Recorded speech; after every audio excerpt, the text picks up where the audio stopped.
Hello, आप लोगों का स्वागत है फिर से। तो पिछले कुछ क्लासेस में हम लोग कैपेसिटर्स के बारे में पढ़ते आ रहे हैं। पिछले क्लासेस में हम लोगों ने ये देखा था कि कैपेसिटर्स किस तरह से कंबाइन किए जाते हैं। कैपेसिटर्स के कॉम्बिनेशन को समझने के लिए हमें कैपेसिटर और बैटरी में क्या सिमिलरिटी है उसको देखना पड़ा, और इसके साथ ही हम लोगों ने उसमें चार्ज कंजर्वेशन और एनर्जी कंजर्वेशन करके एक लूप लॉ जैसा कुछ बनाया था, और फिर उस लूप लॉ की मदद से हम लोगों ने सीरीज और पैरेलल कॉम्बिनेशन को पढ़ा। सीरीज और पैरेलल कॉम्बिनेशन के ऊपर में थोड़ा प्रैक्टिस कर लीजिएगा, मैं भी अपनी ओर से इस पर सवाल बना करके आपको दिखाऊंगा। तो आज का टॉपिक जो है वो काफ़ी कंसेप्चुअल टॉपिक है, जिसमें हम ये समझेंगे कि जो कैपेसिटर हमारे पास है उसके अंदर दूसरे प्रकार के मटेरियल्स को भरकर हम क्या क्या कर सकते हैं। तो आज हम एक विशेष किस्म के मटेरियल के बारे में पढ़ेंगे जिसको हम लोग डाई इलेक्ट्रिक्स कहते हैं। तो सबसे पहले हम ये समझ लें कि हमारे पास जो चीज़ें हैं, वस्तुएं जो हमारे पास हैं, जो हमारे पास मटेरियल्स हैं ओवरऑल, तो वो दो प्रकार की हैं।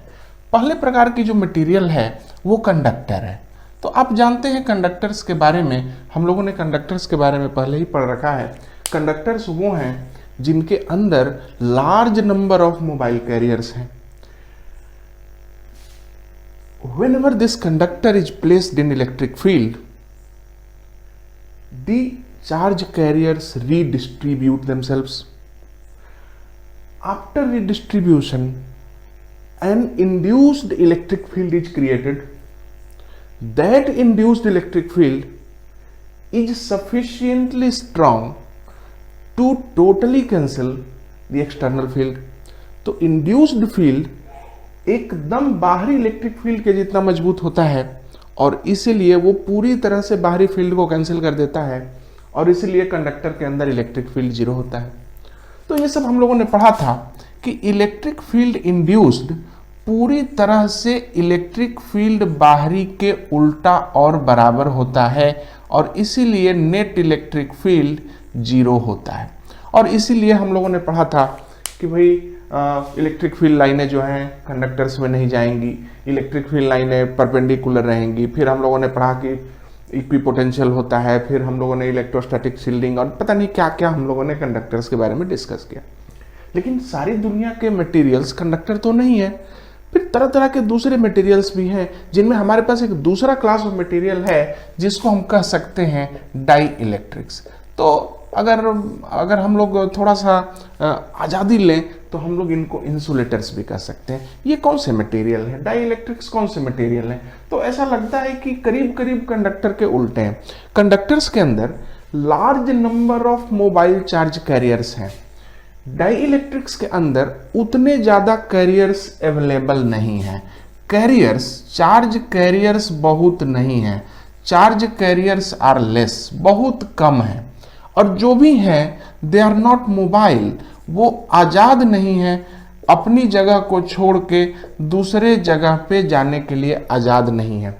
जैसे कि हमारे पास जो इंसुलेटर्स हैं, आप देख लीजिए, लकड़ी है, प्लास्टिक है, या किसी प्रकार का सिरामिक है, सीमेंट है, इन सब चीज़ों के अंदर जो चार्ज कैरियर्स होते हैं, इलेक्ट्रॉन्स, वो अपनी जगह को छोड़ के दूसरी जगह जाने के लिए आज़ाद नहीं होते। तो इस प्रकार के मटेरियल किस प्रकार का बिहेवियर करते हैं, तो आइए देखते हैं। हम लोग डाई इलेक्ट्रिक्स के ऊपर बात करेंगे, कंडक्टर्स को हम लोग छोड़ देते हैं, कंडक्टर्स को मिटा देते हैं यहाँ से। अब सिर्फ डाई इलेक्ट्रिक के ऊपर में बात होती है। तो डाई इलेक्ट्रिक्स करीब करीब इंसुलेटर हुए। आइए ध्यान दें हम लोग कि डाई इलेक्ट्रिक दो प्रकार के होते हैं। सबसे पहला जो डाई इलेक्ट्रिक है वो है polar die electric. Polar die dielectric है उस पर गौर कीजिएगा कि पोलर डाई इलेक्ट्रिक का मतलब है कि वो एक ऐसा मटेरियल है जिसके एटम्स या उसके मॉलिक्यूल्स, आप जो भी कह लें, मतलब उसका जो छोटा मिनिएचर पार्ट है वो ऑटोमेटिकली पोलर है। जैसे एटम्स या मॉलिक्यूल्स आर ऑलरेडी पोलर। तो पोलर डाई इलेक्ट्रिक के मॉलिक्यूल्स पोलर हैं। वो क्या होता है भाई, जैसे केमिस्ट्री में आपने पढ़ा होगा, NaCl पढ़ा होगा। NaCl यानी Na+Cl-। तो अगर आप देखेंगे NaCl को, तो Na+ और Cl- में अगर आप यहाँ पे चेक करें Na+Cl-, तो आप देख सकते हैं कि ये तो पहले ही से पोलर बना हुआ है, ये तो ऑलरेडी एक डाइपोल मोमेंट इसके अंदर में आ गया। तो पोलर डाइइलेक्ट्रिक्स जो होते हैं उनके एटम्स ऐसे होते हैं जिनके बीच इलेक्ट्रोनेगेटिविटी का बहुत ज्यादा डिफरेंस होता है और उनके अंदर साफ साफ दिखता है कि पोल्स एग्जिस्ट करते हैं। तो आइए जरा हम लोग उनको पोलर वालों को ध्यान से पढ़ें। पोलर डाइइलेक्ट्रिक में ऑलरेडी पोल्स बने हुए रहते हैं। ध्यान दीजिए, जैसे मान लीजिए पोलर डाइइलेक्ट्रिक, अब हम लोग इसको जरा डिटेल से समझें। इनका एक एक molecule, each molecule is a dipole. अब तो आप ये समझ गए होंगे कि हर मॉलिक्यूल डाइपोल क्यों है। NaCl का मॉलिक्यूल ऑटोमेटिक एक डाइपोल है, उसके अंदर डाइपोल मोमेंट है। HCl ऑलरेडी एक डाइपोल है। H2O वो ऑलरेडी एक डाइपोल है। इस तरह से केमिस्ट्री में अगर आप डिटेल से देखेंगे तो आपको बहुत ज़्यादा संख्या में इस प्रकार के मटेरियल्स मिलेंगे जिनके मॉलिक्यूल्स पोलर हैं। तो each molecule is a dipole. दूसरी बात, हर मॉलिक्यूल डाइपोल है तो क्या बल्क भी डाइपोल है? बल्क का क्या? जैसे NaCl का एक मॉलिक्यूल डाइपोल है प्लस माइनस, लेकिन NaCl का इतना बड़ा ढेला पत्थर, क्या वो भी एक डाइपोल है? नहीं। इसलिए क्योंकि जब आप एक बल्क मात्रा में, ज्यादा मात्रा में ये मटेरियल लेते हैं तो उसके जो डाइपोल्स होते हैं वो रैंडमली ओरिएंट होते हैं। तो देखिए कि हर मॉलिक्यूल आपस में खुद में एक डाइपोल है, परंतु इन टोटल डाइपोल मोमेंट्स को अगर आप जोड़ेंगे तो उनका टोटल मोमेंट P 0 मिलेगा, टोटल डाइपोल मोमेंट 0 मिलेगा। इसका मतलब कि हर एक मॉलिक्यूल के डाइपोल होने के बावजूद रैंडमनेस की वजह से इस मॉलिक्यूल के बल्क मटेरियल में ज्यादा वैल्यू, ज्यादा अमाउंट में डाइपोल मोमेंट नहीं होता। अब आगे बढ़िए, क्या होता है अगर इन प्रकार के मॉलिक्यूल्स के बल्क को, माने इतने बड़े पत्थर को हम इलेक्ट्रिक फील्ड में रख देते हैं। अगर हम यहां पर इलेक्ट्रिक फील्ड में रख दें तो, अब ध्यान दीजिएगा, अगर इस प्रकार का एक मटेरियल है और इसको हमने एक्सटर्नल इलेक्ट्रिक फील्ड में रख दिया तो आप डाइपोल का लेसन याद कीजिए। मैंने आपको पढ़ाया था कि कोई भी डाइपोल जब इलेक्ट्रिक फील्ड में रखा जाता है तो उस डाइपोल में एक टॉर्क लगता है, जो टॉर्क इस डाइपोल को इलेक्ट्रिक फील्ड की ओर ओरिएंट करने के लिए फोर्स करता है। तो ये डाइपोल खुद को इलेक्ट्रिक फील्ड के ओर ओरिएंट करेगा, लेकिन दिक्कत ये आएगी कि चूंकि मटेरियल ही इस प्रकार का है इसलिए पूरी तरह से डाइपोल ओरिएंट नहीं हो पाएगा। और दूसरी बात है कि पूरी तरह से ओरिएंट नहीं होने के बाद भी हीट एनर्जी तो वहां बनी रहती है। तो मैंने आपको यह भी बताया था कि जब डाइपोल किसी इलेक्ट्रिक फील्ड की ओर ओरिएंट होता है तो एक्चुअली वो 0 डिग्री वाली पोजीशन से ऑसिलेट करता रहता है। मतलब झंझट बड़ी है। अगर आप इलेक्ट्रिक फील्ड में रख देंगे तो सारे डाइपोल मिला जुला करके मैंने कहा, मैंने एग्जैक्ट नहीं कहा, तो मिला जुला करके खुद को इलेक्ट्रिक फील्ड के ओर ओरिएंट कर लेंगे। लेकिन तो हम कह सकते हैं कि डाइपोल्स ओरिएंट कर ले जाते हैं, एक तरह से ओरिएंट कर जाते हैं। तो जैसे ही आप इलेक्ट्रिक फील्ड में रखेंगे तो ये डाइपोल्स जो पहले से मौजूद हैं ये ओरिएंट कर जाएंगे। बट याद रखिएगा, ओरिएंटेशन इनकम्प्लीट होगा, कंप्लीट ओरिएंटेशन नहीं होता है, अच्छे से नहीं हो पाता है, इनकम्प्लीट होगा, 50% 60% होगा, पूरी तरह से ओरिएंट नहीं होते हैं। एंड ओरिएंट होने में एक और बड़ी दिक्कत है, हीट डिस्टर्ब करती है, क्योंकि हीट जो होती है मॉलिक्यूल्स के अंदर काइनेटिक एनर्जी बना के पैदा कर देती है। तो जब इनके अंदर काइनेटिक एनर्जी रहेगी तो उस काइनेटिक एनर्जी के चलते ये हिलते डुलते रहेंगे और यहाँ पे डिस्टर्ब हुए रहेंगे। तो कुल मिला जुला करके हमने समझा कि पोलर डाइइलेक्ट्रिक को जब हम इलेक्ट्रिक फील्ड में रख देंगे तो इनकम्प्लीट पोलराइजेशन होता है। इस प्रोसेस को हम क्या कहते हैं? पोलराइजेशन। इसलिए कहते हैं क्योंकि देखिए ऐसा होने से नेट डाइपोल मोमेंट बन जाता है। पहले तो ये सारे डाइपोल 0 हो रहे थे, लेकिन अब इनका डायरेक्शन एक तरफ हो गया है, इसलिए घुमा फिरा के नेट डाइपोल मोमेंट डेवलप हो जाता है। इस नेट डाइपोल मोमेंट में आप याद रखिएगा, मैंने आपको पहले ही कहा है कि अगर आप स्ट्रॉन्ग फील्ड रखिएगा तो डाइपोल मोमेंट अच्छा डेवलप करेगा, और अगर आप हीट को थोड़ा कम करिएगा, टेम्परेचर को थोड़ा कम रखिएगा तो भी ज़्यादा अच्छा से ओरिएंटेशन होगा। तो इसका मतलब है कि इस वाले खास तौर पे इस प्रकार के डाइइलेक्ट्रिक में हीट या टेम्परेचर इसके ओरिएंटेशन में, इसके अंदर डाइपोल मोमेंट के इंडक्शन में एक बड़ा रोल प्ले करती है। ओवरऑल शॉर्टकट में समझ जाए हम लोग, पोलर डाइइलेक्ट्रिक का इतना का हर मॉलिक्यूल डाइपोल होता है, परंतु बल्क डाइपोल नहीं होता है। जब बल्क को हम इलेक्ट्रिक फील्ड में रखते हैं तो डाइपोल मोमेंट पैदा हो जाता है। ये डाइपोल मोमेंट बहुत अच्छे से पैदा नहीं होता है, इनकम्प्लीट पोलराइजेशन होता है, और अगर इलेक्ट्रिक फील्ड मजबूत रखी जाए तो पोलराइजेशन अच्छा होता है, लेकिन अगर टेम्परेचर बढ़ा दिया जाए तो पोलराइजेशन खराब होता है। ये चीज हमने पोलर डाइइलेक्ट्रिक के बारे में सीखी। अब हम लोग आते हैं दूसरे क्लास के बारे में, जिसको हम लोग नॉन पोलर डाइइलेक्ट्रिक कहते हैं। ये वो मटेरियल हैं जिनके मॉलिक्यूल्स के जो एटम्स हैं, उन एटम्स में इलेक्ट्रोनिगेटिविटी का उतना ज्यादा अंतर नहीं है, और इसकी वजह से वो पोलर नेचर साफ साफ शो नहीं करते हैं। जैसे मैं 100 रुपया रखता हूं, आप 99 रखते हैं, तो ऐसा कुछ धनी गरीब तो हो नहीं पाए हम लोग, क्योंकि मेरे से थोड़ा ही कम है आप। इसलिए इसमें हम कह सकते हैं कि molecules generally are non polar. तो ओरिजिनली मॉलिक्यूल में ही डाइपोल मोमेंट नहीं है, क्योंकि पोल ही नहीं है, इसलिए किसी भी मॉलिक्यूल को डाइपोल मोमेंट नहीं है। तो जब मॉलिक्यूल्स में डाइपोल मोमेंट नहीं है, एज फॉर एग्जाम्पल CO2, देखिए CO2, अब इसका बॉन्ड वगैरह मैं नहीं खींच पा रहा हूं, मुझे ठीक से जानकारी नहीं है, लेकिन मुझे लगता है कि इसका इस प्रकार से स्ट्रक्चर होना चाहिए। अब देख लीजिएगा एक बार, इलेक्ट्रॉन वगैरह को मैं नहीं कर पा रहा हूं। तो CO2 अगर ऐसा है तो इन दोनों के बीच काफी ज्यादा अंतर नहीं है इलेक्ट्रोनिगेटिविटी का, हम लोग इसको पोलर मानने की स्थिति में नहीं है, तो मॉलिक्यूल्स नॉन पोलर हो गए। जब हम बल्क मटेरियल लेंगे, जब बहुत सारे CO2 के मॉलिक्यूल्स लेंगे, तो उसमें कहां से पोल आएंगे? जब एक एक इंडिविजुअल कोई पोल नहीं है, नॉन पोलर है, तो ओवरऑल बल्क भी नॉन पोलर होगा। यहां पे भी बल्क नॉन पोलर, वहां पे भी बल्क नॉन पोलर। क्या होगा जब नॉन पोलर डाइइलेक्ट्रिक को हम इलेक्ट्रिक फील्ड में रख दें तो प्लेस्ड इन इलेक्ट्रिक फील्ड। अब ध्यान दीजिए, इस वाले में कुछ अलग कहानी है, यहां पर कुछ और कहानी है। जैसे ही आप इलेक्ट्रिक फील्ड में इस नॉन पोलर मॉलिक्यूल को रखेंगे, तो जरा आइए इसको पहले देख लेते हैं। CO2, देखिएगा जनरली O जो है थोड़ा निगेटिव होता है, और C थोड़ा पॉजिटिव होता है, और O निगेटिव होता है। आप जानते हैं इस चीज को। C में 2 पॉजिटिव होंगे, 4 होता है ना वैलेंसी।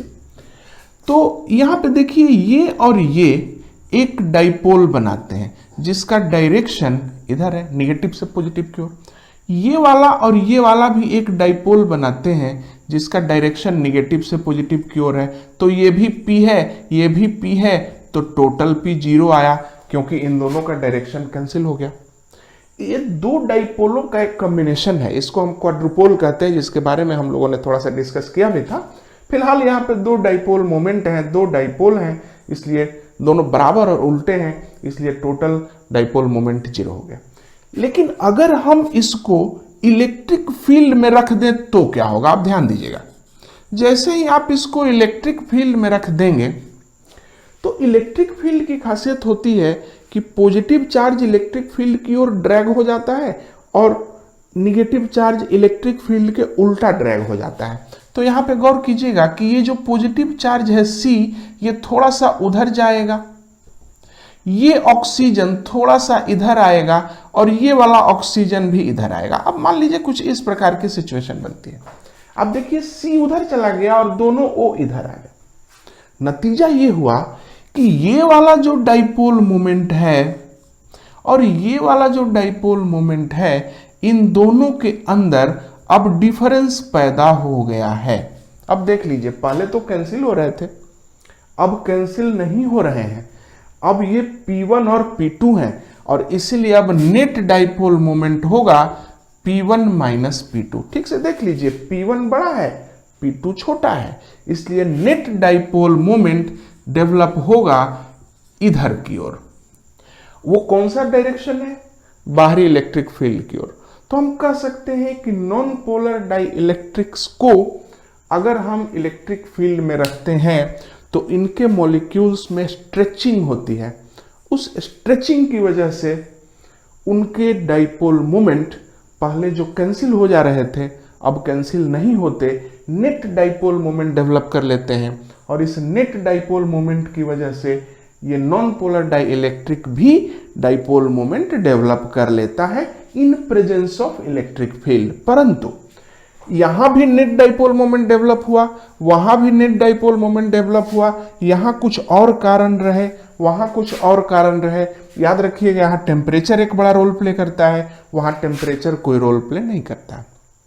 इलेक्ट्रिक फील्ड यहां भी काम करता है, इलेक्ट्रिक फील्ड वहां भी काम करता है। मतलब कुल मिला जुला करके इस 10 मिनट के डिस्कशन में हम लोगों ने समझा कि डाइइलेक्ट्रिक्स क्या होते हैं, पोलर डाइइलेक्ट्रिक्स किस प्रकार से पोलराइज होते हैं और नॉन पोलर डाइइलेक्ट्रिक्स किस प्रकार से पोलराइज होते हैं।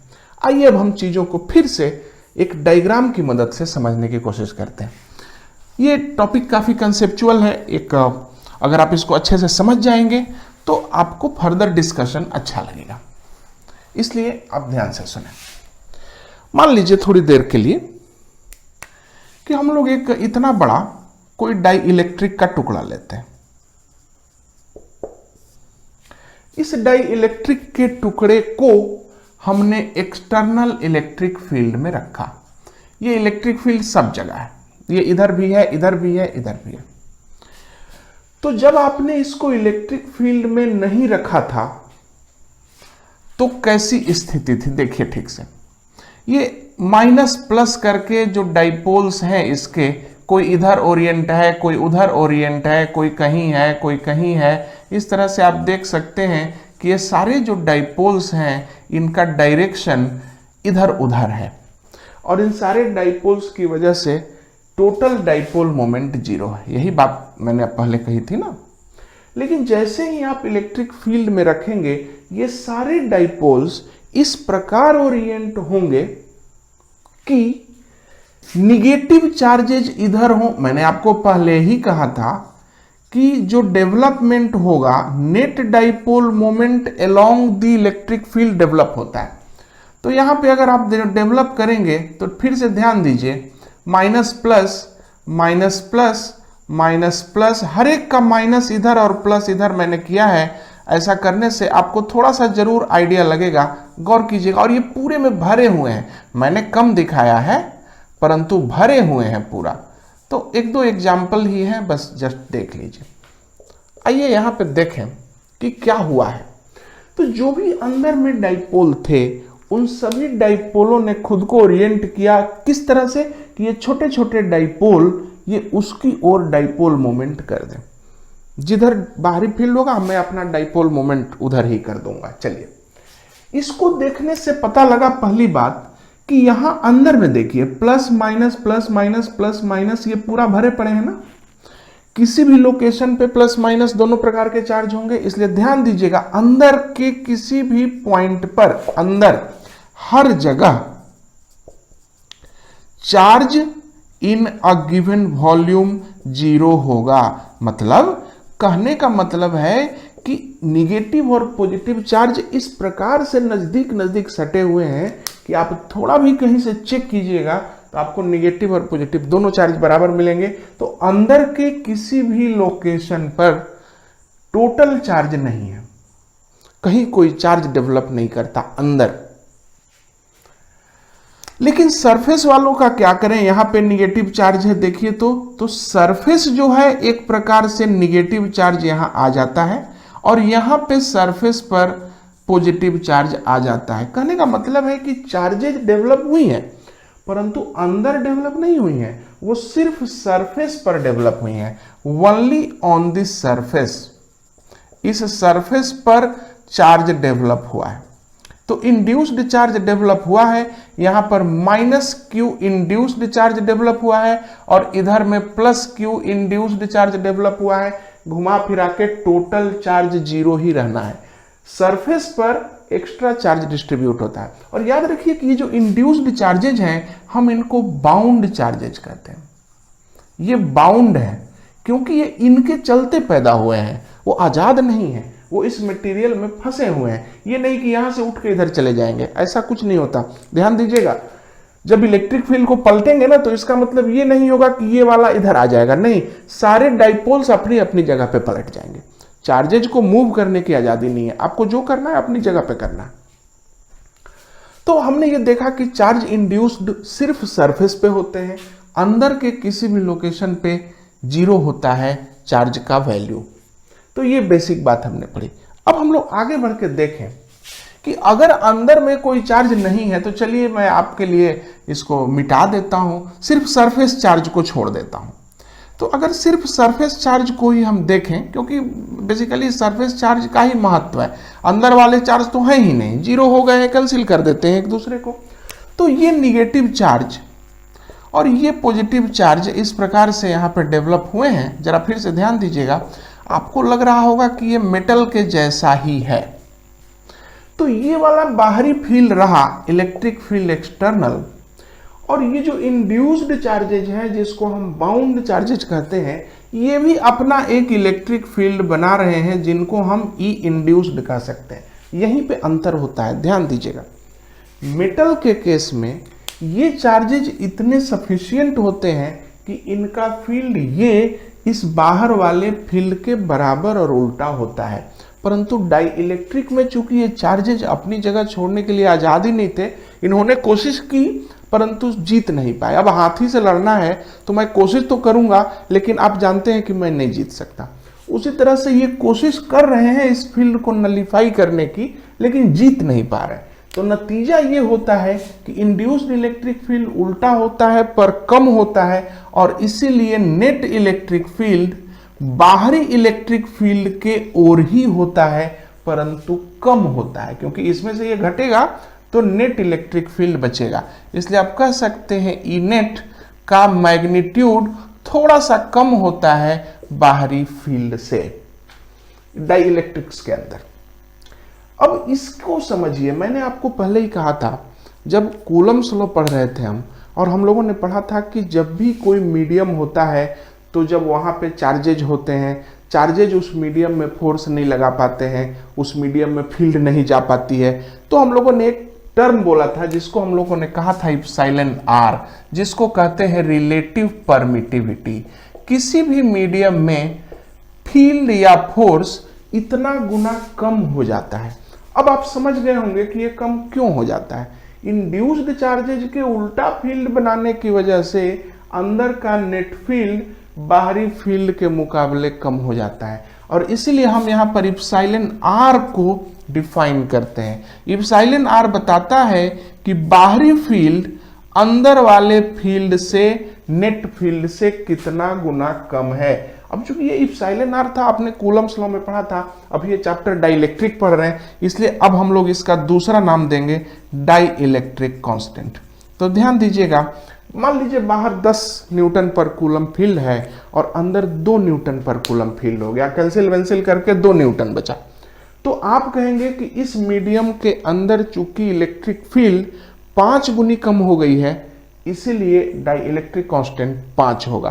तो डाई इलेक्ट्रिक कांस्टेंट कहिए या इप्सिलॉन आर कहिए, एक ही बात है। और इप्सिलॉन आर का मतलब बाहरी फील्ड के मुकाबले अंदर का नेट फील्ड कितना कम है। तो यहां पे ये टर्म आप थोड़ा याद रखिएगा, और ये भी चीज याद रखिएगा कि ई नेट जो होता है, इलेक्ट्रिक फील्ड नेट बराबर इलेक्ट्रिक फील्ड बाहरी माइनस इलेक्ट्रिक फील्ड इंड्यूस्ड आप लिख सकेंगे। मैंने मैग्नीट्यूड के टर्म में ही लिखा है क्योंकि डायरेक्शन उल्टा है, इसलिए मैंने मैग्नीट्यूड के टर्म में लिखा। अगर मैं वेक्टर यूज करता तो इन दोनों को जोड़ता, ठीक है। तो अब आप एक ओवरऑल डिस्कशन ले चुके हैं कि डाई इलेक्ट्रिक कॉन्स्टेंट्स क्या होते हैं। डाई इलेक्ट्रिक कॉन्स्टेंट का मतलब बाहरी फील्ड उस मॉलिक्यूल के उस मटेरियल के अंदर जाकर के कितना कम हो जाता है। बाहरी फील्ड 100 न्यूटन पर कूलम है और डाई इलेक्ट्रिक कॉन्स्टेंट 10 है, तो 100 में 10 से भाग लगाइएगा तो बचेगा 10 न्यूटन पर कूलम। अंदर नेट इलेक्ट्रिक फील्ड 10 न्यूटन पर कूलम है, इसका मतलब इंड्यूस्ड इलेक्ट्रिक फील्ड 90 है। यहां पे गौर कीजिएगा, बाहरी फील्ड है 200 न्यूटन पर कूलम, और इस मटेरियल के अंदर इप्सिलॉन आर है 20। तो जरा बताइए कि क्या क्या होगा।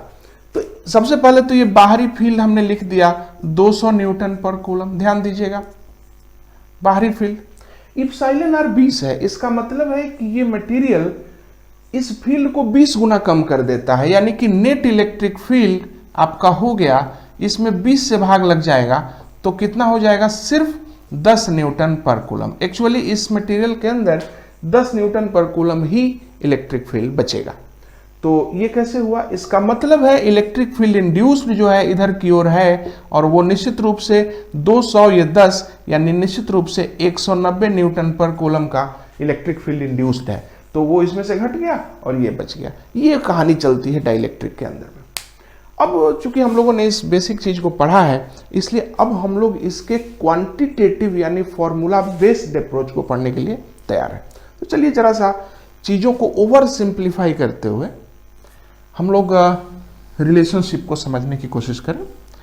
आप चाहे तो वीडियो को पॉज कर सकते हैं, पॉज करके थोड़ा सा घूम सकते हैं, घूम के आइए, चाय पी कर आइए और तब फिर से वीडियो को देखिए। यही फायदा है वीडियो क्लासरूम और आपके रियल के क्लासरूम्स में। जब आपके रियल के क्लासरूम्स में टीचर पढ़ाते हैं तो आप उनको पॉज नहीं कर सकते, वो अपना पढ़ा के चले जाएंगे। अगर आपको मन नहीं है तो भी आपको पढ़ना पड़ेगा। जबकि इस क्लास में, जो कि एक वर्चुअल क्लास है, इसके अंदर में जब आपको लगता है कि मुझे तो चाय पीनी है, आराम से पॉज कीजिए, चाय पी करके आइए, फिर जहाँ से आपने शुरू किया था वहाँ से आगे शुरू हो जाएगा।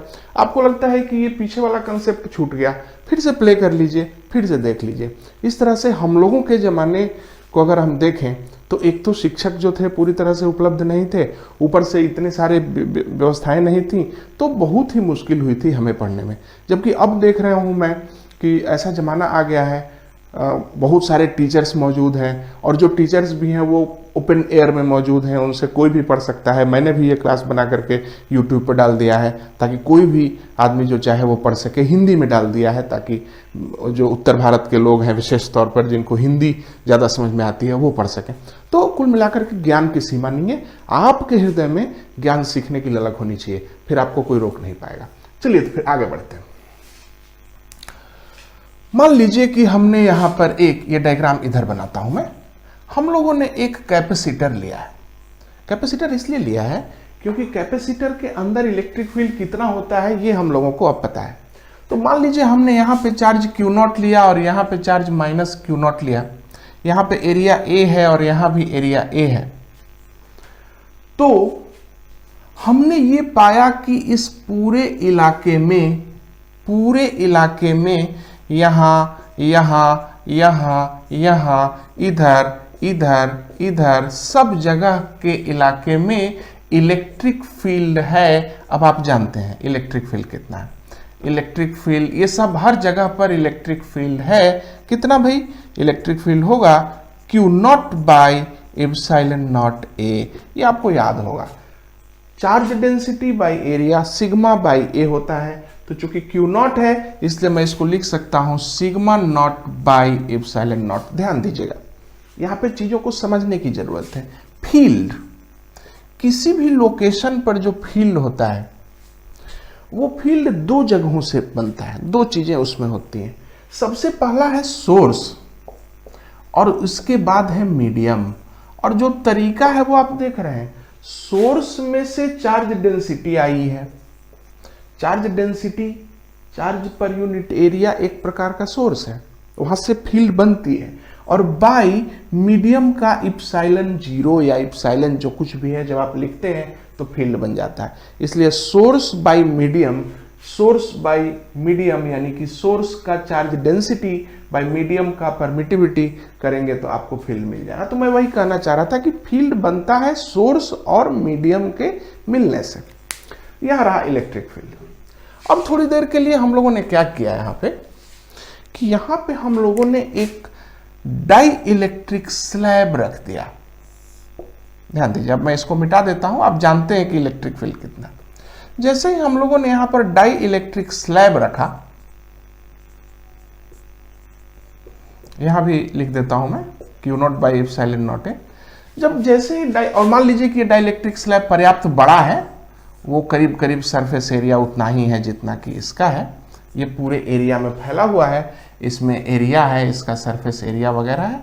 और चूंकि मान लीजिए एक डायग्राम में बना रहा हूँ, इस तरह का सरफेस है और ओके। तो इस डाइलेक्ट्रिक स्लैब को मैंने इसमें रखा।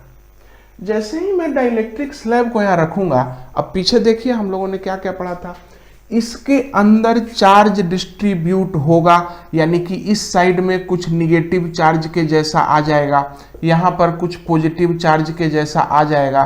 तो मान लीजिए कि इसको हम लोग कहते हैं माइनस क्यू इंड्यूस्ड और इसको कहते हैं प्लस क्यू इंड्यूस्ड। इसका वैल्यू हमें पता नहीं है अभी।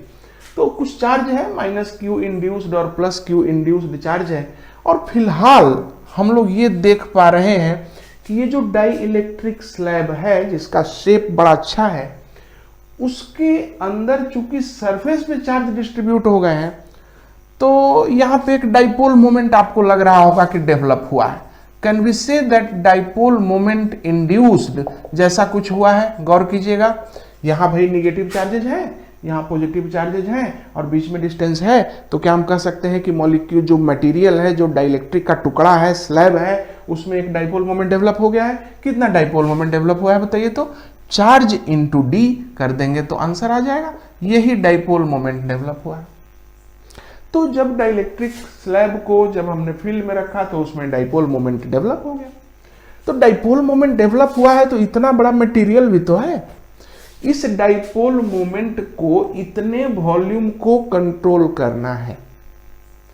इसीलिए हम लोग एक नई क्वांटिटी लाते हैं, डाइपोल मोमेंट पर यूनिट वॉल्यूम, क्योंकि इतना डाइपोल मोमेंट इतने बड़े वॉल्यूम के लिए है।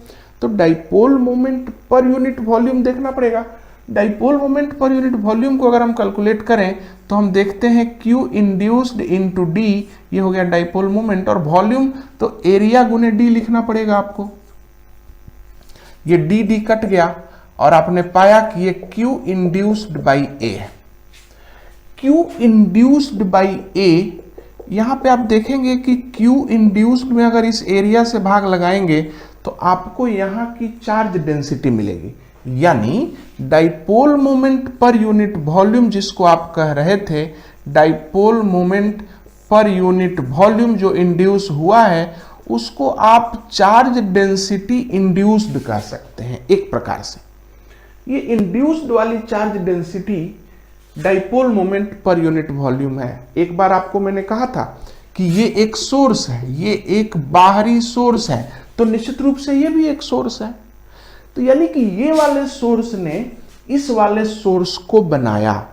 जैसे कि मैंने अपने जैसा एक आदमी बनाया, तो मैं हो गया ओरिजिनल और वो हो गया डुप्लीकेट इंड्यूस्ड, यानी कि ओरिजिनल सोर्स के वजह से एक डुप्लीकेट सोर्स बना है, सिग्मा इंड्यूस्ड कह सकते हैं इसको भी। So it's also a source.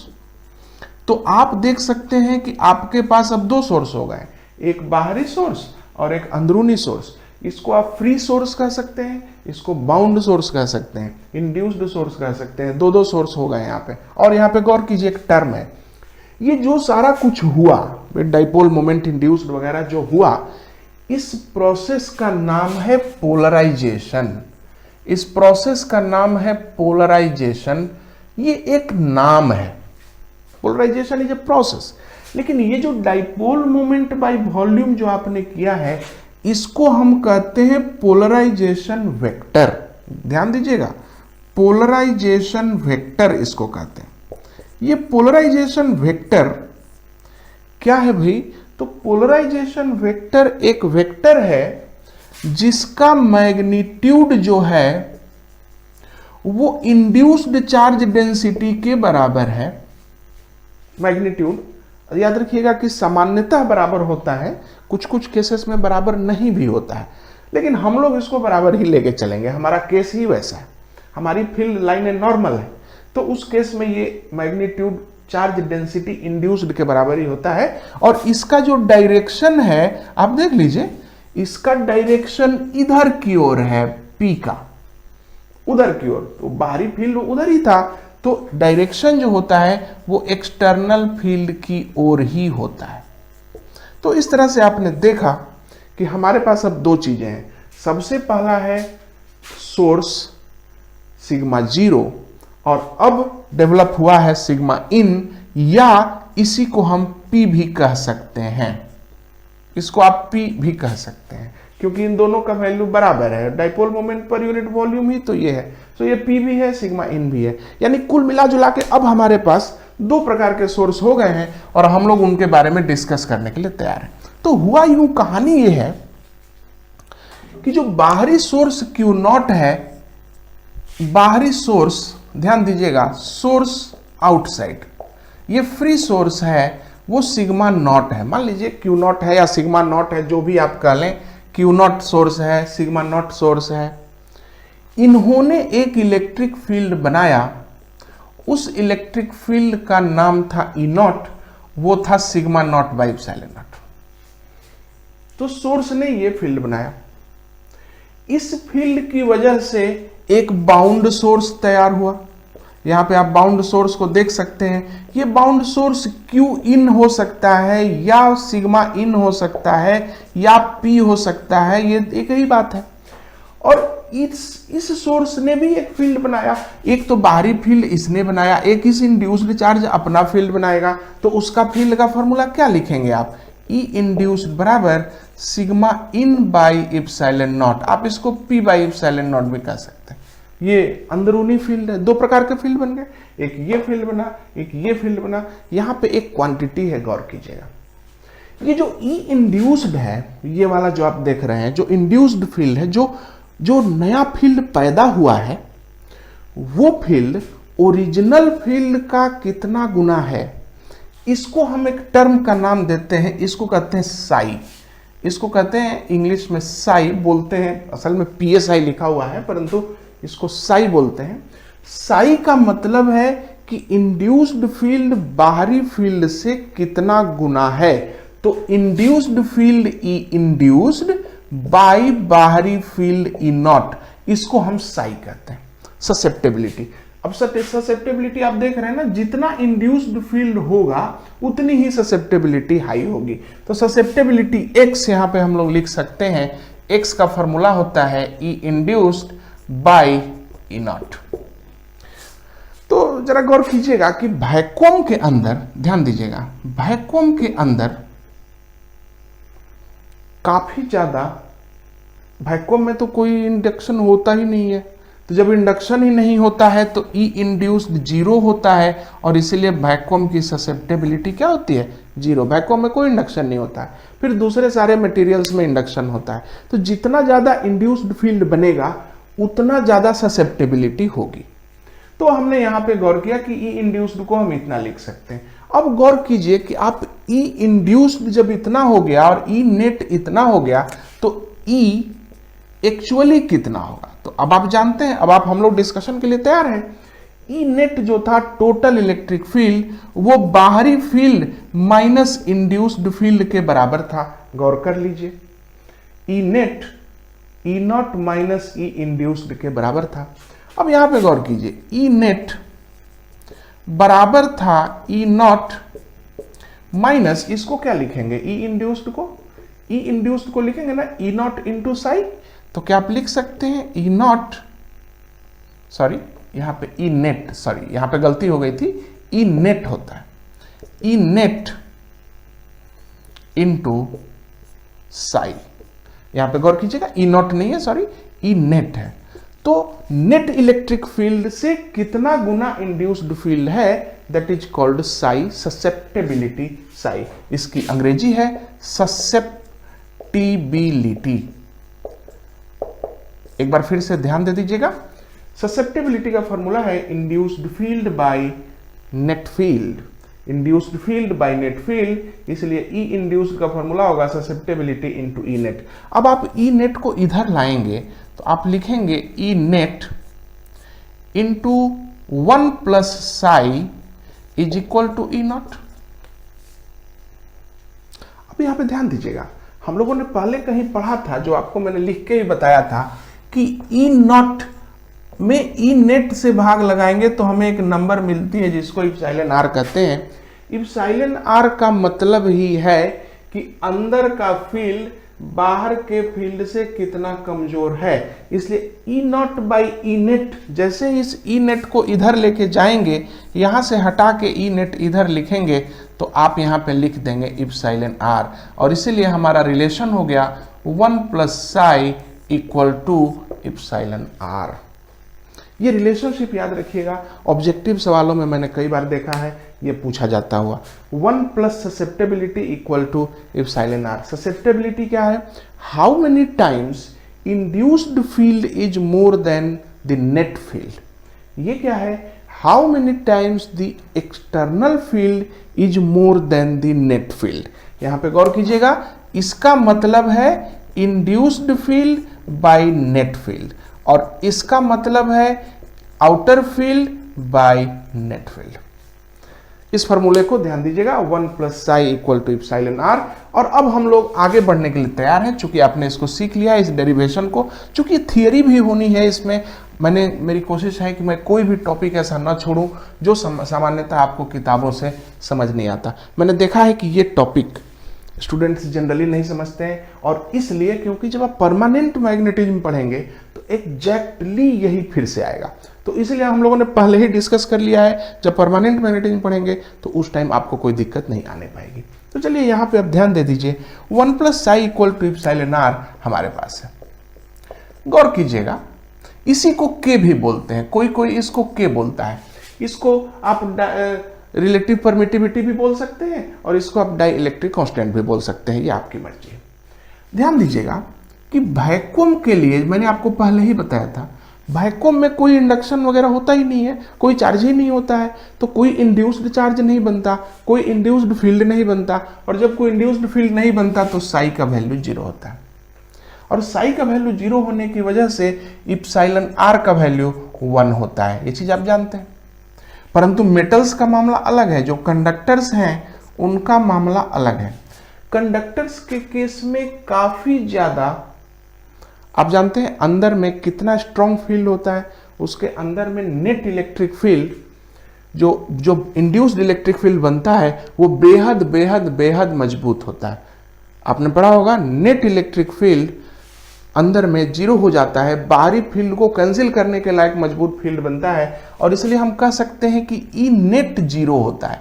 और जब ई नेट 0 होगा तो ध्यान दीजिए कि ई नॉट बाई ई नेट यानी कि इप्सिलॉन आर कितना होगा, तो ये करीब करीब इन्फिनिटी होगा, यानी इप्सिलॉन आर करीब करीब इन्फिनिटी होता है, और इसलिए साई भी करीब करीब इन्फिनिटी होता है। कंडक्टर्स के लिए ससेप्टेबिलिटी काफी ज्यादा होती है और इप्सिलॉन आर भी इन्फिनिटी होता है, जबकि ये वैक्यूम के लिए ऐसा होता है। और बाकी दूसरी जो मटेरियल्स हैं, मैंने आपको बताया था कि ग्लास के लिए मैंने आपको बताया था कि इप्सिलॉन आर का वैल्यू 1 होता है, तो आप बता सकते हैं कि ससेप्टेबिलिटी का वैल्यू क्या होगा, 5 होगा, क्योंकि आप जानते हैं susceptibility plus 1 equal to epsilon r. तो इस तरह से हम लोगों ने इस चीज को पढ़ा। नाउ अब हम लोग फिर से एक बार तैयार हैं, आप चाहें तो एक बार फिर से चाय पी सकते हैं, मैं इन चीज़ों को कंटिन्यू कर देता हूं, थोड़ी देर पॉज करके घूम आइए, क्योंकि टॉपिक वाकई काफ़ी एक्सटेंसिव है। यहाँ दिमाग को अपने पास में रखना है, और ताकि एक नहीं कई सिटिंग में आप इस क्लास को पूरा कर सकते हैं। और मेरे साथ मजबूरी है कि मैं इस टॉपिक को बीच में नहीं छोड़ सकता। अगर मैं बीच में छोड़ूंगा तो अगली बार फिर से डायग्राम ड्रॉ करने पड़ेंगे, सारा कुछ फिर से करना पड़ेगा, तो दिक्कत हो जाएगी। चलिए अब हम लोग इस जगह पे आए और इस डायग्राम पे नजर डालें कि यहां पर चार्ज इंड्यूस्ड वगैरह का जो भी था सिस्टम वो कितना है। अब गौर कीजिएगा, अब हम लोग करीब करीब कंप्लीट कर रहे हैं। सबसे पहले ध्यान दीजिएगा कि यहां एक्सटर्नल फील्ड कितना है। एक्सटर्नल फील्ड तो वही Q not by epsilon not a है, इसमें कोई शक नहीं है। एक्सटर्नल फील्ड तो वही है जो इसका है। इंड्यूस्ड फील्ड हमें पता नहीं है, इंड्यूस्ड फील्ड हमें पता नहीं है, क्योंकि वो चार्ज ही हमें पता नहीं है। लेकिन हमें इलेक्ट्रिक फील्ड नेट पता है। हम जानते हैं कि नेट इलेक्ट्रिक फील्ड इससे k टाइम्स कम होगा या इप्सिलॉन r टाइम्स कम होगा, ये हमें पता है। तो ध्यान दीजिए, ई नेट बराबर होगा E naught by epsilon r। तो what is the E induced? E induced होता है E net minus E naught total minus E net, कह सकते हैं ना, गौर कीजिए। ई इंड्यूस्ड बराबर होगा E naught minus E net, E net बराबर होगा ई नॉट माइनस ई इन, ये दोनों को जोड़ेंगे तो ये बनता है, इसीलिए आप इसको लिख सकते हैं ई इंड्यूस्ड बराबर E naught minus E net. और इसको आप जानते हैं कि ई नेट को क्या लिखना है, ई इंड्यूस्ड बराबर E naught minus E naught by epsilon R, इसलिए आप लिख सकते हैं ई इंड्यूस्ड बराबर होगा E naught into 1 minus 1 by epsilon R. बहुत ही इंपॉर्टेंट, इंड्यूस्ड फील्ड कैसे निकालिएगा, इंड्यूस्ड फील्ड का कोई डायरेक्ट फॉर्मूला नहीं है। आप नेट फील्ड, बाहर वाला फील्ड मालूम है और नेट फील्ड मालूम है तो इंड्यूस कितना था निकाल लीजिए। बाहर वाला फील्ड 100 न्यूटन पर कूलम है और जो टोटल बना है वो 25 न्यूटन पर कूलम है, तो इंड्यूस्ड कितना हुआ, 100 माइनस 25 75 हुआ। तो इंड्यूस्ड का डायरेक्ट फार्मूला नहीं है, बाहर वाले का डायरेक्ट फार्मूला है और नेट फील्ड का डायरेक्ट फार्मूला है, उन दोनों को घटा के हम इंड्यूस्ड फील्ड निकाला करते हैं। और जब इलेक्ट्रिक फील्ड इंड्यूस्ड आपने लिख दिया तो चार्ज इंड्यूस्ड का भी तो वही हाल होगा ना, 1 minus 1 by epsilon r, charge density induced. उसी तरह से चार्ज इंड्यूस्ड अगर कोई पूछे कि कितना होगा तो वो भी होगा सामने वाला charge into 1 minus 1 by epsilon r. इस वाले पे गौर कर लीजिएगा, इस वाले पे गौर कर लीजिएगा कि फील्ड इंड्यूस्ड कैसे निकाला जाए। जनरली इंड्यूस्ड फील्ड लेके क्या करेंगे, इंड्यूस्ड फील्ड से कुछ अलग से होता नहीं है, क्योंकि कोई भी काम तो नेट इलेक्ट्रिक फील्ड से होता है, इसलिए इस इंड्यूस्ड फील्ड पे बहुत ज़्यादा हमें तवज्जो नहीं देनी है। खाली कभी कभी ये इंड्यूस्ड चार्ज पूछ दिया जाता है, तो इंड्यूस्ड चार्ज हो गया Q naught into 1 minus 1 by epsilon r, negative में होगा, और ये वाला होगा Q naught into 1 minus 1 by epsilon r positive में। इस तरह से दोनों चार्ज मिल गए और अंदर में नेट फील्ड होगा बाहरी फील्ड बटे एप्सिलॉन आर, बाहरी फील्ड बटे के। ये नेट फील्ड पे आपको ज्यादा जोर देना है। आपने क्या सीखा इस एग्जांपल से कि अगर ये Q नॉट रहेगा तो यहां सामने minus Q into 1 minus 1 by epsilon r पड़ेगा। तो अब आइए इस Q वाले मामले पे आ जाए। Q का जो केस है हमारा, ध्यान दीजिएगा, Q इंड्यूस्ड का केस जो है वो है Q into 1 minus 1 by epsilon r. Plus minus लिख देता हूं मैं, क्योंकि एक सतह पे प्लस बनता है, एक पे माइनस बनता है। मान लीजिए कि अगर वैक्यूम होता तो, ये स्लैब वैक्यूम का बना होता तो, वैक्यूम का बना होता तो एप्सिलॉन आर का वैल्यू क्या लिखते आप, 1 लिखते। तो Q इंड्यूस्ड बराबर होता plus minus Q into 1 minus 1 यानी कि 0, यानी वैक्यूम में कोई चार्ज इंड्यूस नहीं होता। अगर ये वैक्यूम का स्लैब बना दें तो वहां पर कोई चार्ज इंड्यूस नहीं होगा। अगर हम मेटल का स्लैब बना दें तो मेटल का स्लैब बना दें तो Q इंड्यूस्ड होगा plus minus Q into 1 minus 1 by infinity. तो ये 1 बाई इंफिनिटी करीब करीब 0 होती है, इसलिए प्लस माइनस Q होगा। तो मेटल अगर ये होता तो एग्जैक्टली ये Q था तो यहाँ माइनस Q चार्ज डेवलप होता। ये तो हम लोगों ने पहले ही पढ़ा हुआ है कि फेसिंग सरफेसेस पे equal and opposite charges develop होते हैं, वो उस समय पढ़ा था कंडक्टर के केस में। अब ये जनरलाइज्ड आपको मिल रहा है कि कंडक्टर होगा तो क्या करेंगे, कंडक्टर होगा तो फेसिंग सरफेसेस पर equal and opposite charge develop हो जाएगा। तो आइए हम लोग एक एग्जाम्पल से इन चीजों को समझ लें जरा सा।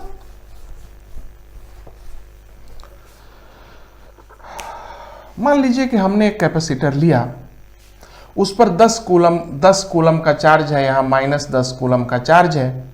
ध्यान दीजिएगा बीच में हमने एक डाई इलेक्ट्रिक डाला, ध्यान दीजिएगा बीच में एक डाई इलेक्ट्रिक डाला, इसका एप्सिलॉन आर जो है 5 है, और यहां पे हमने एक मेटल भी डाली है, ये मेटल है,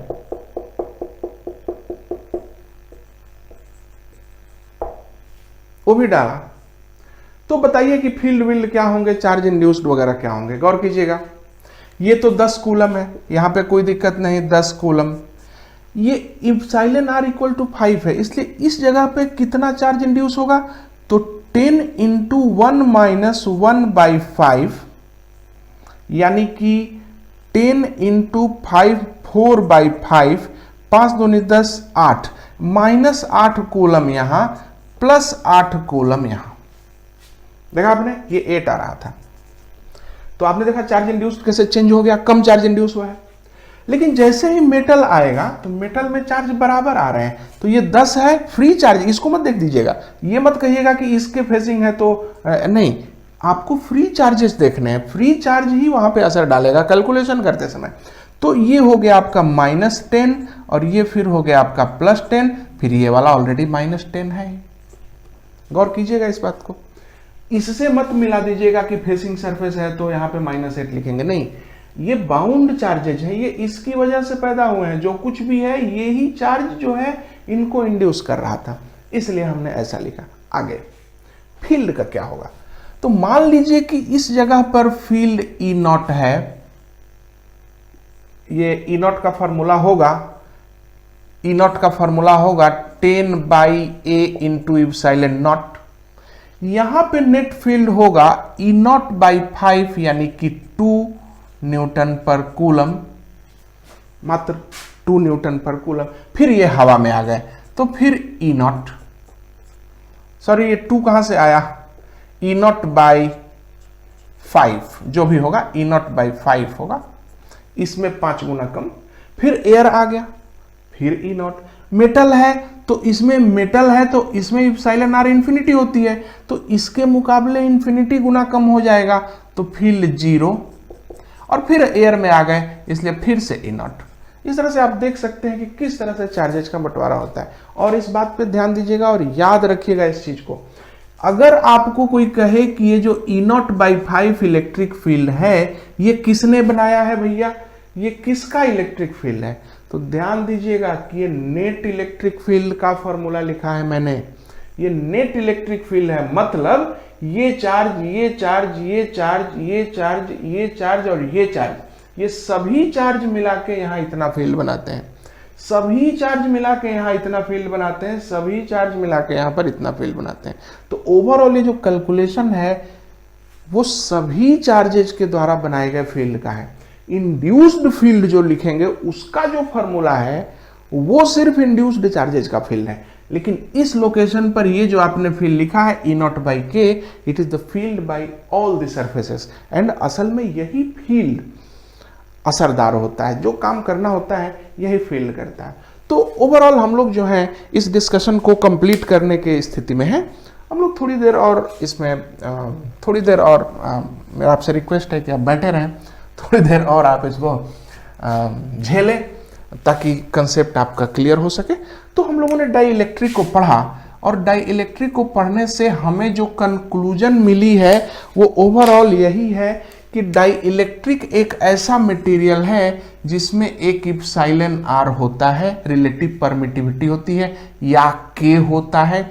जब बाहर इलेक्ट्रिक फील्ड E0 होता है तो अंदर इलेक्ट्रिक फील्ड E0/k होता है और फिर बाहर E0 होता है। इस तरह से हमने देखा कि एक डाई इलेक्ट्रिक फील्ड को घटा देता है, कितना गुना, k गुना। अब उसके अंदर जो कहानी थी वो सब हम लोगों ने पढ़ ली, ओवरऑल इतना ही कंक्लूजन मिला।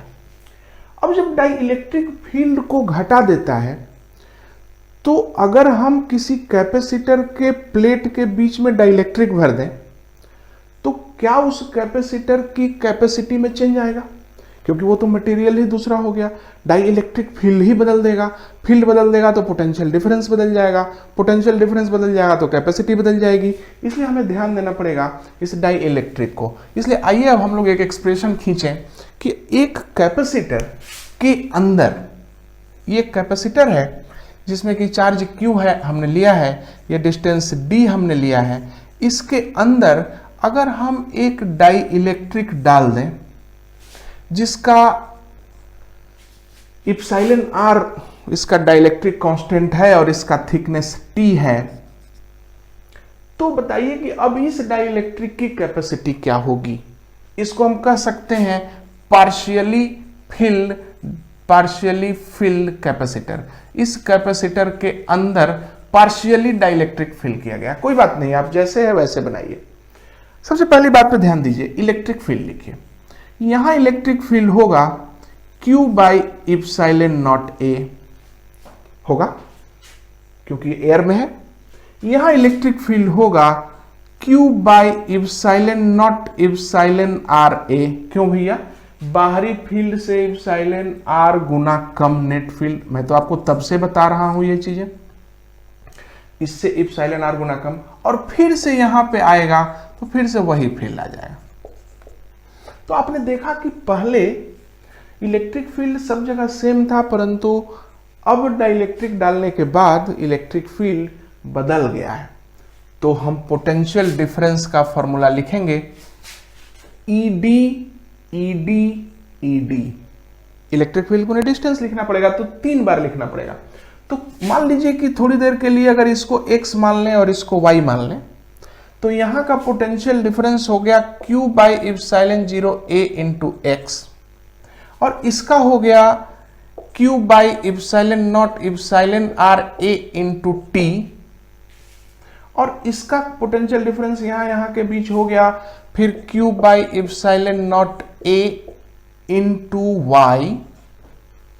अब इन दोनों को अगर आप जोड़ लें, V is equal to Q by epsilon naught A common ले लीजिए, x plus y plus t, ध्यान दीजिए, बाई इप्सिलॉन आर, यहां पे गौर कीजिएगा टी में एक इप्सिलॉन आर भी है।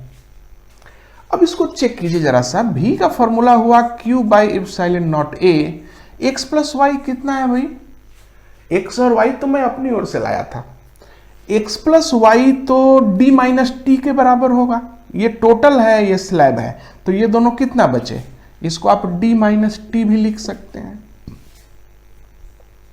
Plus t by epsilon r. ये रहा एक्सप्रेशन। आपको क्या निकालना है, आपको तो c निकालना था, तो c बराबर Q बाई भी जब करेंगे तो ये इधर जाएगा और ये सब ऊपर जाएगा, तो होगा epsilon naught A by d minus t plus t by epsilon r. बेहद इंपॉर्टेंट रिलेशनशिप है ये, VBI डेरिवेशन कई बार आ चुका है। पार्शियली फील्ड कैपेसिटर हर केस में लागू होगा, और इसको समझना बहुत आसान है। आपने देखिए, आप देखिए कि यहां पे हुआ क्या है।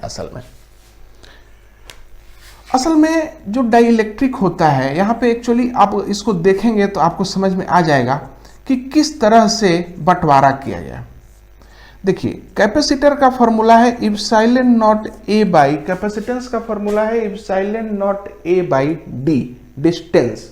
डिस्टेंस में गौर कीजिए, जितना डिस्टेंस है उस डिस्टेंस में उसके डाइइलेक्ट्रिक कांस्टेंट से भाग लगाइएगा। तो T का dielectric constant T by epsilon r है, मैंने भाग लगा दिया, प्लस अभी जो बाकी बचा है वो कितना है, D minus T. D minus T का डाइइलेक्ट्रिक कांस्टेंट 1 है, इसलिए 1 से भाग लगा और ये आंसर हो गया। कहने का मतलब है कि एक्चुअली जो डाइलेक्ट फॉर्मूला है वो है epsilon naught A by D1 by epsilon r 1 plus D2 by epsilon r 2। हर डिस्टेंस जितना डाइइलेक्ट्रिक कांस्टेंट रखता है उससे भाग लगा दीजिएगा, ये आपका कंटिन्यू कर जाएगा। यानी उस झंझट से क्या करना है, हम लोग इस फॉर्मूले पे सीधे सीधे रहेंगे। इस फॉर्मूले को अगर हम देखें कि ओवरऑल C का फॉर्मूला है epsilon naught A by D minus t plus t by के। गौर कीजिए, अगर ये कैपेसिटर पूरी तरह से डाइइलेक्ट्रिक से भर दें तो क्या होगा, फुल भर दे तो क्या होगा, तो होगा epsilon naught A by what is the total distance D divided by capacitance K। Capacitance कह रहा हूं मैं, इसको क्या कह रहा हूं, डाइइलेक्ट्रिक कांस्टेंट। तो epsilon naught A by distance, distance में K से डिवाइड करना होता है, तो डिस्टेंस बाई K। इसको जब आप देखेंगे तो ये चला जाएगा ऊपर, K epsilon naught A by D. बहुत रिमार्केबल चीज यहां पे आपको पता चली है कि अगर किसी कैपेसिटर के अंदर डाइइलेक्ट्रिक भर दें तो उसका कैपेसिटेंस K टाइम्स बढ़ जाता है। इसलिए याद रखिएगा, डाइइलेक्ट्रिक इंक्रीजेस कैपेसिटेंस, कैपेसिटेंस को बढ़ा देते हैं। कितना बढ़ा देते हैं, अगर आप पूरा भर देंगे तो जितना उनका डाइइलेक्ट्रिक कांस्टेंट है उतना बढ़ा देंगे। अच्छा, मान लीजिए कि किसी डाइइलेक्ट्रिक के अंदर आपने पूरी तरह से मेटल भर दिया, तो मेटल क्या होते हैं भाई, इप्सिलॉन आर जी इनका इन्फिनिटी होता है। पूरे में मेटल भर दिया आपने, पूरे में फुल कर दिया, तो इसकी कैपेसिटी होगी epsilon not a divided D distance भरा है ना, पूरा भर दिया आपने, बाय इन्फिनिटी। ये इन्फिनिटी ऊपर जाएगा, यानी कि अगर मेटल से भर देंगे तो इस कैपेसिटर की कैपेसिटी इन्फिनिटी हो जाएगी, होनी ही चाहिए। कैपेसिटी का मतलब है कि इसके पोटेंशियल को यहाँ के बीच पोटेंशियल डिफरेंस पैदा करने के लिए कितना चार्ज देना पड़ेगा। अब जब ये पूरा मेटल हो जाएगा तो आप कितना भी चार्ज देंगे तो इन दोनों के बीच का पोटेंशियल डिफरेंस नहीं बदलेगा, क्योंकि मेटल एक इक्विपोटेंशियल बॉडी होती है। उसमें कितना भी चार्ज आप इधर से उधर कर लें, कितना भी चार्ज दे दें, कितना भी डिस्ट्रीब्यूशन कर लें, वो पोटेंशियल डिफरेंस इन दोनों प्लेटों के बीच पैदा ही नहीं होगा। इसलिए हमने यहाँ पे कैपेसिटी इन्फिनिटी रखी है, वो कभी भी नहीं होने देगा। अच्छा, मान लीजिए कि अगर एक कैपेसिटर है, इसके अंदर ये डिस्टेंस d है, इसके अंदर t थिकनेस में आपने मेटल भर दिया है। मान लीजिए मेटल भरा है और यहां पे आपने एयर भरा हुआ है, कोई दिक्कत नहीं, ध्यान दीजिए। तो C होगा epsilon naught A divided T by infinity, क्योंकि मेटल का आपको मालूम है कि इप्सिलॉन R इंफिनिटी होता है और एयर का इप्सिलॉन R 1 होता है, आपको ये भी पता है। Plus what is the distance here, तो it's D minus T divided by 1, so this becomes epsilon naught A by D minus T। इस तरह से आप देख सकते हैं कि कैसे हम लोग कंबाइन कर रहे हैं। मान लीजिए कि हमने ये डिस्टेंस D लिया, इस डिस्टेंस में हमने T1 थिकनेस में मेटल भर दिया, T2 थिकनेस में हमने एक डाइलेक्ट्रिक भरा इसमें, जिसका डाइलेक्ट्रिक कांस्टेंट K1 है, और बाकी जो है उस पूरे में हमने K2 भर दिया, K2 डाइलेक्ट्रिक भर दिया। तो जरा बताइए कि टोटल इसका कैपेसिटी कितनी हो गई। तो हो गई epsilon naught A divided T1 by infinity plus T2 by K1 plus ये डिस्टेंस क्या बचा, D minus T1 minus T2 बचा, तो उसको लिख सकते हैं D minus T1 minus T2 divided by K2। इस तरह से हम लोग देख रहे हैं कि कैसे कैपेसिटी बढ़ती है डाइलेक्ट्रिक के भरने से। तो वीडियो काफ़ी लंबा हो गया है, एक बार मैं रिवीजन कर देता हूँ, 1 मिनट लगेगा। डाई इलेक्ट्रिक क्या होते हैं, डाई इलेक्ट्रिक में चार्ज कैरियर्स नहीं होते हैं। जब हम इसको इलेक्ट्रिक फील्ड में डालते हैं तो चार्जेज का रीडिस्ट्रीब्यूशन इनकम्प्लीट जैसा होता है, एक इंड्यूस्ड फील्ड बनता है जो बेहद कमज़ोर होता है। कमज़ोर फील्ड बनने की वजह से नेट इलेक्ट्रिक फील्ड अंदर कैंसिल नहीं होता है, हालांकि वो रहता है। अब इसके बाद हम लोगों ने फिर इसमें इंड्यूस्ड इलेक्ट्रिक फील्ड को देखा, चार्ज इंड्यूस्ड को देखा। चार्ज इंड्यूस्ड के साथ हमने पोलराइजेशन के प्रोसेस को डिफाइन किया। पोलराइजेशन के साथ हमने देखा कि एक ओरिजिनल सोर्स किस तरह से एक इंड्यूस्ड सोर्स को पैदा करता है, किस तरह ओरिजिनल सोर्स का फील्ड और इंड्यूस्ड सोर्स का फील्ड जो है आपस में एक दूसरे को कैंसिल करने की कोशिश करते हैं और तब नेट इलेक्ट्रिक फील्ड बनता है। 2 नए टर्म आए, ससेप्टेबिलिटी होगी induced field by net field और इप्सिलॉन R होगा इन बाहरी फील्ड यानी external field by net field. यहाँ पर गौर करिएगा, स्टूडेंट्स कंफ्यूज होते हैं। अगर आप इन सब को एक बार फिर से देख लेंगे तो मुझे लगता है कि आप कंसेप्ट को समझ लेंगे। इसको हल्के तौर पे मत लीजिएगा, मैग्नेटिज्म में ये फिर वापस घूम के आने जा रहा। अगर यहाँ पे आप नहीं समझे हैं तो मैग्नेटिज्म का एक चैप्टर जो वहाँ पे है, एक छोटा सा टॉपिक, वहाँ पे आप नहीं समझ पाएंगे, और दोनों टॉपिक इंपॉर्टेंट है। काफ़ी लंबा वीडियो है, देखने के लिए, बैठने के लिए आपको बहुत बहुत धन्यवाद। आगे इसी तरह से पढ़ते रहिए, तब तक थैंक यू।